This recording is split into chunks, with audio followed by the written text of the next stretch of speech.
శ్రీ గురుభ్యో నమః. శ్రీమద్భాగవతమునకు మాస్టారు ప్రసాదించిన వివరణను చెప్పుకుంటూ ఉన్నాము. అందులో భాగంగా అజామిళోపాఖ్యానములో ఉన్నామండి. విష్ణు యమదూతల సంవాదము జరుగుతూ ఉన్నది. యమదూతలు చెబుతూ ఉన్నారు, ఈ పుట్టిన జీవులందరిలో 3 విధములైన వారు ఉన్నారు. కొందరు శాంతగుణము కలిగి ధర్మ ప్రవర్తనము కలిగి ఇతరులకు సుఖము కలిగించి తామును సుఖజీవనము చేయుదురు. మరికొందరు భీకర స్వభావము కలిగి లేని సందర్భము కల్పించుకొని సాహస కార్యములు చేసి ఇతరులకు సుఖ దుఃఖములు కల్పించి తమ జీవితము కూడా సుఖ దుఃఖ సమ్మిశ్రమము చేసుకొనుచున్నారు. ఇక 3వ తరగతి వారు మూఢమతులై మోహాది గుణములతో కామక్రోధాదులతో మునిగి ఇతరులకు దుఃఖములు కలిగించు సందడిలో తమ జీవితములు దుఃఖమయములు చేసుకొనుచున్నారు. ఈ ప్రవర్తనలను అనుసరించియే మరల రాబోవు జన్మలలో సుఖమయము సుఖదుఃఖ సమ్మిశ్రమము కేవల దుఃఖమయము అగు 3 విధముల జన్మములను పొందుచున్నారు. మనం చేసే పనులను బట్టేనండి. ఏవైనా మనం చేసే పనులను బట్టి ఆ తత్ఫలితమైనటువంటి కర్మలు మనం అనుభవించాలి. చెడ్డ పనికి చెడ్డ ఫలితము, మంచి పనికి మంచి ఫలితము, వీటిని మనం అనుభవించాలి. రాబోయేటువంటి జన్మలు దానికి అనుగుణంగా వస్తాయి. దేవుడైన యమధర్మరాజు సర్వజీవరాశులలో అంతర్యామి అయి ధర్మస్వరూపుడై ఉండును. ధర్మాధర్మములతో కూడిన జీవుల పూర్వరూపములను గమనించి వానికి అనురూపమైన మార్గమును కల్పించుచుండును. తాను వేరనుకొను అజ్ఞానమే ఆధారముగా జీవుడున్నాడు కనుక అతడు సహజముగా తమోగుణముతో కూడిన పూర్వకర్మ కలవాడు. సహజంగా తమోగుణంతో కూడినటువంటి పూర్వకర్మ కలవాడు. దాని ఫలితముగానే దేహము కలుగును. అవిద్యా సంస్కారము చేత ఎప్పటికప్పుడు ఏర్పడిన దేహమే తానని భావించుచుండును. ఈ దేహాన్ని విడిచిపెడతాము, మళ్ళీ ఇంకో దేహాన్ని పొందుతామండి. కానీ ఎప్పటికప్పుడు ఏమనుకుంటాము? ఈ దేహమే నేను అనుకుంటాము. దీన్ని అవిద్య అంటూ ఉన్నారు. ఈ దేహమే నేను అనుకోవటం అవిద్య. అవిద్యా సంస్కారము చేత ఎప్పటికప్పుడు ఏర్పడిన దేహమే తానని భావించుచుండును. దేహములు మారుచున్నను, ఎప్పటి దేహము అప్పుడే తాననుకొనును. దానితో జన్మకు ముందున్న స్థితులు మరచిపోయి జీవించును. ఇప్పటి జననము రాబోవు మరణమును గూర్చిన తన భావము 2 గోడల వలె కట్టుకొనగా వాని నడుమ మాత్రమే మిగిలిన తెలివి ఈ జన్మముగా నడుచును. అంతకు ముందు వెనుకలు తెలిసి కొను సామర్థ్యము లేదు. ఉన్నంతలో కర్మేంద్రియములతో కర్మలు ఆచరించుచుండును. జ్ఞానేంద్రియములతో జ్ఞానమును ఆర్జింపక శబ్దస్పర్శ రూపరసగంధములను మాత్రము తెలుసుకొనుచుండును. కర్మేంద్రియాలతో కర్మలు ఆచరిస్తాడు కానీ జ్ఞానేంద్రియాలతో జ్ఞానాన్ని ఆర్జించట్లేదండి. రైలు బండిలో కూర్చున్నవాడు రైలు వేగమును గ్రహింపలేనప్పుడు వెలుపల వస్తువులు పరిగెత్తుచున్నట్లు భ్రాంతి కలిగి వాని వేగమును గమనింపగలుగును. తాను గమనించు శబ్దస్పర్శాదులు తమోగుణమునకు లక్ష్యములు. మాస్టర్ అంటున్నారండి, ఉన్న వస్తువునకు గాక ఉన్నట్లు తోచు వస్తువునకు లక్ష్యములు అంటున్నారు. ఉన్న వస్తువు ఏదో అది తెలుసుకోలేకపోతున్నాం. ఉన్నట్లు తోచేటువంటి వస్తువు, ఆ వస్తువు లక్ష్యంగా పెట్టుకుంటున్నాం. కనుక తమోగుణమునకు లక్ష్యములు వానిని మాత్రమే అనుభవించుచుండును. 5 కర్మేంద్రియములు, 5 జ్ఞానేంద్రియములు, ఇంద్రియార్థములైదును మొత్తము 15ను పొరల వంటి ఆధారములు. 16వది మనస్సు. తాను జీవుడు 17వ వాడై మిగిలిన 16 పొరలతోనూ సంబంధము సంస్పర్శము కలిగి ఉండును. ఈ సంబంధములలో 16 విధములైన ప్రజ్ఞానుభవములు కళలుగా కదులుచుండును. ఈ కళలతో కూడిన అనుభవపు తళతళల మొత్తమునే లింగ శరీరము అందురు. ఈ అనుభవములలో త్రిగుణములు నిండి పనిచేయుచుండును కనుక మొత్తము మీద 3 విధములైన అనుభవములే మనస్సునందు సంస్కారములుగా పనిచేయును. సత్వగుణ స్పర్శ వలన సంతోషము, రజోగుణము వలన దుఃఖము, తమోగుణము వలన భయము కలుగుచుండును. జీవితానుభూతి మొత్తము ఈ సంసారమున ఈ 3 విధములుగానే సంస్పర్శమిచ్చుచుండును. కామక్రోధాది శత్రువులను జయించిన జీవుడు కూడా కర్మములను కల్పించుకొననక్కరలేదని బుద్ధిని ఆర్జించుకొనును. దానిని గూర్చి విని తెలిసి కొనును. కర్మనాశము కావలెనని యత్నించును. దాని కొరకై సాధన చేయుటలో కూడా అహంకార మమకారములు కలిగి కర్మాచరణమును ఆర్జించుకొనును. తన చుట్టూను తాను తెలియక చుట్టుకొనిన కర్మల నూలుపోగులలో చిక్కుకొని పట్టుపురుగుల వలె వెలువడుట సాధ్యపడని అల్లిక చేసుకొనినవాడై ఆయా జన్మలలో దేహనాశనమును పొందుచుండును. కనుక ఏవో పనులు చేసుకుంటాం, ఆ పనులకి ఫలితాలు. ఇదంతా ఎట్లా ఉంటుంది? ఈ పనులు మళ్ళీ చేయటం, కోరికలు పెంచుకోవటం, పనులు చేయటం, మళ్ళీ ఈ పనులకు తగ్గ ఫలితాలను పొందుతుంటాం. నూలుపోగులలో చిక్కుకొని పట్టుపురుగుల వలె వెలువడుట సాధ్యపడని అల్లిక చేసుకొనినవాడై ఆయా జన్మలలో దేహనాశమును పొందుచుండును. ఉద్దేశించినది కర్మనాశము, సంభవించున్నది దేహనాశము. ఇప్పుడు మనం అనుభవించుచున్న వసంతకాలము మున్నగు ఋతువులను గూర్చి మనకు జరిగిపోయిన వసంతకాలాదుల స్మరణలు సహాయపడి ఇదమిద్దమని తెలియచుండును. క్రిందటి ఋతువులలో ఫలపుష్పములు, పక్షుల కూతలు, శీతోష్ణములు మున్నగు వానిని అనుభవించియున్నాము కనుక ఆ అనుభవమును బట్టి ప్రస్తుతము జరుగుచున్నది వసంతమనియు రాబో ఉన్నది గ్రీష్మమనియు గ్రహింపగలుగుచున్నాము. అట్లే వర్తమాన జీవితానుభవమును అనుసరించి పూర్వము జీవుడాచరించిన కర్మలెట్టివో రేపు రాగల జీవితమెట్టిదో కొంత గమనింపగలుగుచున్నాడు. ఇప్పుడు ఆచరించుచున్న ధర్మాధర్మములే రాబోవు జీవితములందలి సుఖదుఖాదులను నిర్ణయించునని కూడా గ్రహింపగలుగుచున్నాడు. ఇట్లా ఆర్జించుకొనిన జ్ఞానమును బట్టి తానెట్లు ప్రవర్తింపవలెనో నిర్ణయము కూడా చేయుచున్నాడు. నిర్ణయించిన ప్రకారము ఆచరించుట తన వశమున లేక, నిర్ణయించిన ప్రకారము ఆచరించుట తన వశమున లేక ఆచరింపలేకపోతున్నాడు. కనుక నిర్ణయం చేసుకుంటున్నాడు, నిర్ణయం ప్రకారం అమలు జరపలేకపోతున్నాడు, ఆచరింపలేకపోతున్నాడు.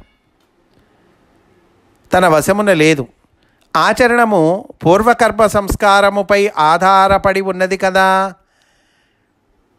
దానిని అనుసరించి ఒక్క క్షణము కూడా కర్మాచరణము లేకుండా జీవితము అనుభవింపలేడు. ఈ ఆచరణ అనేది దేని మీద ఆధారపడి ఉందండి? పూర్వజన్మ సంస్కారముపై అంటున్నారు. తన ఇష్టానిష్టములతో పనిలేక బలవంతమైన తన స్వభావమును బట్టి కర్మలు ఆచరించుచుండును. అవ్యక్తము నుండి జీవుని స్థూల సూక్ష్మ శరీరముల సృష్టి దిగివచ్చినది. అవి ఆయా కాలముల యందలి తల్లిదండ్రుల పోలికలను ఆర్జించుకొని వ్యక్తము చేయుచుండును. పురుషునకు ప్రకృతితో కల సంగమము వలన ఇట్టి వింతలు పుట్టుచుండును. కనుక దీనిని తొలగించుకొను ప్రయత్నము కూడా కర్మబంధమై చిక్కుపెట్టును. అంతర్యామి భావన కలిగినప్పుడు ఈ చిక్కు నుండి వెలువడు దారి ఏర్పడును. ఈ భావన స్థిరమైనప్పుడు ప్రకృతి తొలగి పురుషుడు పరిశుద్ధుడై తనకు తాను గోచరించును. యమదూతలు చెబుతూ ఉన్నారండి. ఇక వీనిని బంధించుటకు కారణము వివరించదము. ఇదిగో ఇతన్ని ఎందుకు బంధించాము, ఈ అజామిళుణ్ణి చెబుతున్నామయ్యా అంటున్నారు. ఈ విష్ణు యమదూతల సంవాదము నుండి అసలు కర్మలంటే ఏంటి, జన్మలంటే ఏమిటి, ఏ పాపములు చేస్తే ఏ ఫలితములు వస్తాయి, మనం ఎట్లా జాగ్రత్త పడాలి, ఇన్ని విషయాలు మనకి తెలుస్తాయండి. ఎందుకు బంధించాము ఇతన్ని? ఇతడు పూర్వ సత్కర్మ కారణముగా బ్రాహ్మణుడై జన్మించెను. శాంతి దాంతి ధర్మాచరణము కలిగి వేదములన్నీయూ చదివెను. నిత్యము గురువులను, అతిథులను, పెద్దలను చేర్చి శుశ్రూష చేయుచుండెడివాడు. సర్వజీవుల యందును సమబుద్ధిని అభ్యసించెను. సత్యభాషణ నియమమును పాలించెను. అనేక మంత్రసిద్ధులను సాధించెను. లోభమోహాది గుణములను తొలగించుకొని సద్గుణములు అభ్యసించెను. చిన్నతనముననే ఈ సాధనమంతయు పూర్తి చేసెను. నిరంతరము సదాచారము కలిగి ఉండి మనస్సునకు సుజ్ఞానమైన దైవజ్ఞానము అంగీకారమయ్యను. ఇంతలో అతని వయస్సు మన్మధునికి అంగీకారమై యవ్వనారంభమయ్యను. క్రేగంటి చూపులలో యవ్వన మదము కనిపించెను. మనస్సున మధురమైన ఉద్రేకము ఏర్పడెను. దేహధర్మమున కామవికారములు తల ఎత్తెను. ముఖమున చిరునవ్వు మొలకెత్తెను. దేహము పుష్టి చెంది దృఢత్వము వహించెను. వెంట్రుకలు నల్లదనమున నిగనిగలాడెను. పిరుదుల భాగము బరువై తొడలకు ఛాయ కలిగెను. భుజములు దీర్ఘమై అందముగా తోచెను. వక్షస్సు విశాలమయ్యను. ఒక విధమైన కాంతి అతని దేహమందెల్లా స్థాయి చెందెను.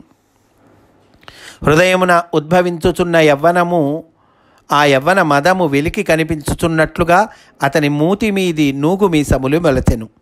అవి తంబి పువ్వు మీద వ్రాలిన తుమ్మెదల వరుస వలె ఉండెను. ఆ సమయమున మన్మధుడనబడు సృష్టికర్త సంకల్పించిన యజ్ఞమునకు వసంతుడను పురోహితుడు అంకురారోపణము చేసినట్లు ఆ పట్టణమునందలి ఉపవనమున చక్కని చిగురుటాకులు తొడిగిన చెట్లు పిల్లగాలులకు కంపించుచున్నవి. ఆ వృక్షముల చిగుళ్ళే మన్మధుని బల్లెముల వలె కదులుచున్నవి.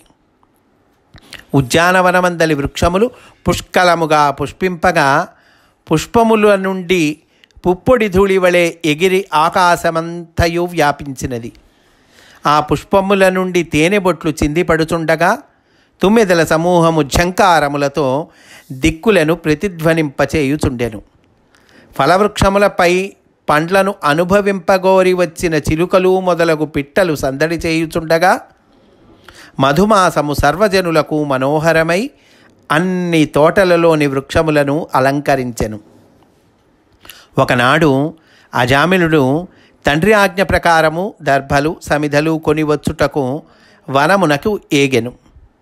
తిరిగి వచ్చుచుండగా ఒక లతాభవనమున ఒక దృశ్యము గోచరించెను.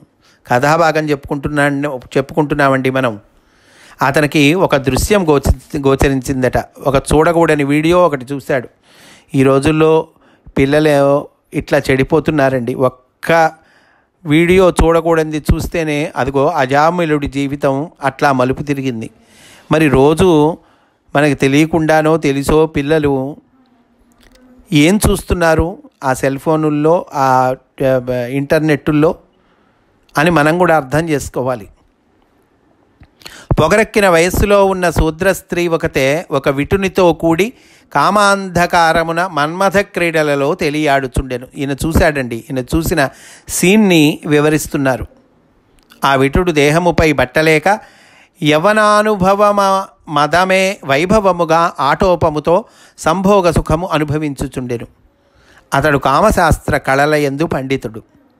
కళ్ళు త్రాగిన మైకముతో కన్నులు వేగముగా తిరుగుచున్న ఆ శూద్రవనిత మదనతంత్రమందలి ఆర్భాటములో మునిగి ఉండెను. ఆమె కనుబొమలు త్రిప్పుచున్న వైభవము విలాసములు పుట్టించుచుండెను. మొగమంతయు చెదరి ఎగురుచున్న ముంగురులతో ఆమె వడలు తెలియక కుతూహలమే మూర్తీభవించినట్లుండెను. ఆలింగనమునకై భంగిమలు చూపునట్టి ఆమె కౌగిళులలో సుఖించుచున్న విటుని చూచుచు అజామిళుడు నిలబడెను. వానికి తెలియకయే రోమములు నిక్కబడుచుకొనెను. వారి సంభోగమున ఆమె మొలనూలు నందలి మువ్వల శబ్దమో లేక మన్మథ యుద్ధమున మెల్లమెల్లగా పలుకుచున్న కంఠధ్వనులలో తేలియునట్టి శబ్దములు దూరము నుండి వినిపించెను. ఆమె పాదముల అందలి అందెల శబ్దములు మన్మధుని నాట్యగతుల శబ్దముల వలె వినవచ్చుచుండెను.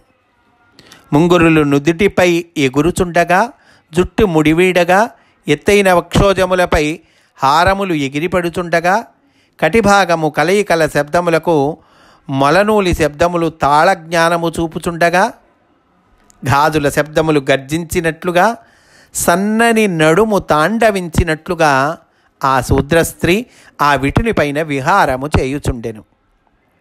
కోమలమైన సుకుమారమైన దేహము కలిగి యవ్వన గర్వమున కౌగిలింతలు మున్నగు అనుభవములు పొందుచున్న ఆ యువతిని చూచి అజామిళుని మనస్సు ఉవ్విళ్ళూరుచుండెను. ఎందుకండి భాగవతంలో ఇంత ఇదిగా వర్ణన చేస్తున్నారు అని మనకి సందేహం రావచ్చండి. కానీ ఇటువంటి సీన్లు, ఇటువంటి వీడియోలు, ఇటువంటి దృశ్యాలు ఈ రోజుల్లో పిల్లలకు సహజమైనవి. ఒక్క దృశ్యం చూసినందుకే అజామిళుడు ఏమవుతున్నాడో చూడండి. మరి రోజు అట్లాంటి చూసే వాళ్ళ జీవితాలు ఏమవుతాయి? అప్పుడొకసారి చూసినా కూడా వాళ్ళు దాని మైకంలో పడి ఎలా జీవితాలని పాడి చేసుకుంటున్నారు. జాగ్రత్త పడండి అని భాగవతకారుడు మనకి హెచ్చరిక చేస్తూ ఉన్నాడండి. కంటికి కనిపించిన దృశ్యము మనస్సున ముదిరి మోహము వంట చేసినట్లు నిలిచిపోయెను. ఇక అతడు అట్టి మనస్సుతో తన సహజ దినచర్య అయిన వేదపాఠమును పట్టుటకు ప్రయత్నించినను మనస్సు పట్టలేదు. చదువుదామనుకుంటే మనసు కుదరటలేదటండి. నిరంతరముగా మనస్సు అను అరణ్యమున మన్మధుడు కార్చిచ్చుగా పరుగులెత్తి రగుల్ కొనుచుండెను. ఏ పని చేయబోయినను ఆ యువతి బుగ్గలను, చిరునవ్వును, ఎగిరిపడుతున్న ముంగురులను జ్ఞప్తికి తెచ్చుకొనును. ఆమె కన్నుల సొగసు, చెవుల తీర్పు, నిండైన కుచద్వయము, కటిస్థలము స్మరించి జాలిగా దీనస్థితిలో అతడు మన్మథ బాధ చెందుచుండెను. ఎట్లా పిల్లలు చెడిపోతూ ఉన్నారు అర్థం చేసుకోవాలండి మనం. క్రమముగా తన ఆచారము ప్రవర్తనము లెక్క చేయక రహస్య ప్రవర్తనమున తన తండ్రి ధనమును ఆ యువతికిచ్చి ఆమె అంగీకారమును పొందెను. అంతవరకు సాధన చేసిన సాధు లక్షణములను సద్గుణ ప్రవర్తనమును వ్యర్థము చేసి ఆమె పసలో పడి లోలుడైపోయెను. ఇంటి దగ్గర తనకు భార్య ఉన్నది. ఆమె కూడా అందమైనది, మంచి వయస్సులో ఉన్నది. అయినను ఆమెను మనస్సును అంగీకరింపక మూర్ఖుడై నీచుడై ఆ యువతితో కాపురము చేసెను అంటున్నారండి. అట్లా కాపురం చేసినటువంటి ఇదిగో ఈ అజామిళుడు ఆ తర్వాత ఏం చేశాడు అనేటువంటిది రేపటి రోజున మనము చెప్పుకుందాము అని సవినయంగా మనవి చేసుకుంటూ స్వస్తి వాసుదేవ.